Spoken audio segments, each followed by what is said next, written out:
আমরা চেষ্টা করছি।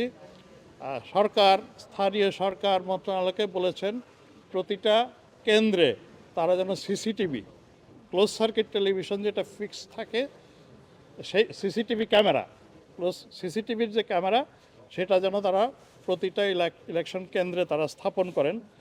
আমি যেটা শুনতে পেয়েছি যে সেটা তারা চেষ্টা করছেন, হয়তোবা হয়ে যাবে।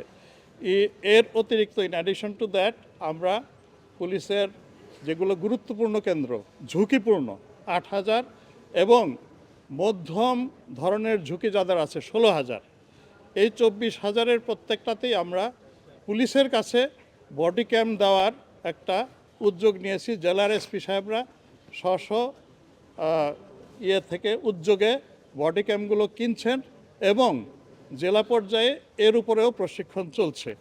আমরা, আপনারা জানেন, 13ই ডিসেম্বর থেকে অপারেশন ডেভিল হান্ট ফেজ 2 শুরু করেছি এবং এইখানে এই ব্যাপারে আমাদের অনেক সমালোচনাও আছে। অনেক রাজনৈতিক নেতৃবৃন্দ, অনেক ক্যান্ডিডেট প্রার্থী তারা বলছেন যে আপনার পুলিশ আমার কর্মীকে অ্যারেস্ট করছে, আমার তো নির্বাচনে কাজ করতে পারছি না।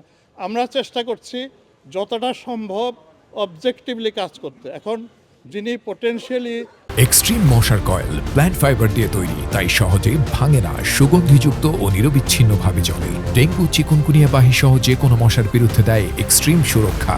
একজন রিস্কি থ্রেট, যিনি potential threat for the election, আমরা চেষ্টা করছি তাকে আইনের আওতায় আনতে, তাকে গ্রেফতার করতে, অথবা যদি তার বিরুদ্ধে কোনো মামলায় থেকে থাকে যে মামলায় তিনি আসলেই অপরাধী, যদি অপরাধী না হন, আমরা আগেই বলেছি, গত 1 বছর ধরেই বলছি, এমনিতেই অনেক বৈষম্য বিরোধী আন্দোলন থেকে উদ্ভূত মামলায় অনেক নাম দেওয়া হয়ে গেছে, শত শত নাম, ফর নাথিং, আদৌ তারা জড়িত ছিল না এবং তাদেরকে আমরা রিলিফ দেওয়ার চেষ্টা করছি। এখন সবচেয়ে বড় যেটা আপনাদের সমর্থন। এখন এই পুলিশ, তাদের মনোবলকে আপনারা সমর্থন দিয়ে উঁচু রাখবেন এবং শক্ত রাখবেন। এখন কাউকে যদি অপরাধীকে ধরা হয়, অ্যারেস্ট করা হয়, এখন আপনারা যদি আমি সাংবাদিকদের কথা বলছি না, এখন সমাজের লোকজন গিয়ে যদি থানা ঘেরাও দেয় যে তাকে ছাড়তে হবে, তাহলে কি আমি ধরে রাখতে পারবো? আপনি যদি মনে করেন আমি অমুকের হত্যার বিচার চাই, রাস্তা বন্ধ করে বসে থাকলেন যে এটা বিচার করতে হবে, নাহলে এই শহরের সবাই আজকে চলাচল করতে পারবে না। এইরকম ডিসঅর্ডার যদি রাস্তায় হয়, তাহলে আমি কি ধরে রাখতে পারবো আইন শৃঙ্খলা?